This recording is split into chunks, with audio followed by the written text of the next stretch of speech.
ওনারা তো বসার লেগে আসে নাই, আমি বসা লোক চিনি। আমি যেই কব বসো বাবা, ওরা চলে যাবে, দেখবেন বাবা বসো, ওই ওই ওই চলে গেল, দেখছেন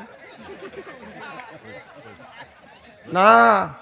এই অভিজ্ঞ আজকের অভিজ্ঞ না, 32 বছর এই মাঠে, একবারে ভ্যালু মনে করেন না। এই হাত দিয়ে কত মানুষের জানাজার নামাজ পড়াইছি, গোসল করাইছি, মাটি দিছি, চ্যাংড়া মানুষ বুড়ো হয়ে গেছি, আর নাই 200 বছর বেঁচে থাকবো। এরা হাসি দিয়ে উড়ে দিল। আগেকার মানুষ 4000 বছর, 4500 বছর, 9000 বছর বাঁচছে, আর 200 বছর তো বছরই রে।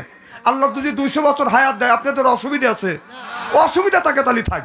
আর আমাদের ঘরে ঘরে একটা করে রাবে আসে, নামাজও কোনোদিন পড়ে না, রোজা বদন কোনোদিন রাখে না, এরপরে বাজান রাস্তা দিয়ে সুন্দর করে সাজগোজ করে যায়, পায়ে পরে হাই হিল করতেছে, কিলকিল ঠোঁটে লাগায় লটকে পিঠ যুবকেরে দেয়, শীষ বোরখা ছাড়া চলে, পেট খালি পিঠো খালি। আমি হিসাব করে দেখলাম ওই মেয়েটা অরিজিনাল শয়তানের শালি। হাতে তালি সেনে না অলি গলি।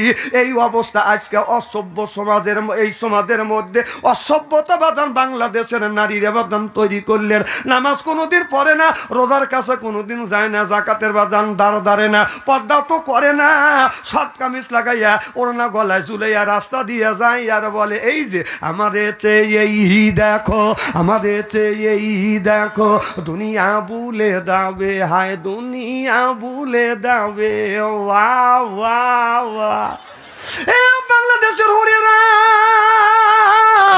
বাংলাদেশের ভিতরে সেই যুবকের ভিতরে দুইটা জিনিস আছে, ইন্নাল্লাযিনা আমানু, ইন্না মানে নিশ্চয়ই আল্লাযিনা যাহারা ঈমান আনবে ওই আল্লাহর উপরে, ওয়া আমিলু সলিহাত, আর যারা নেক কাজ করবে।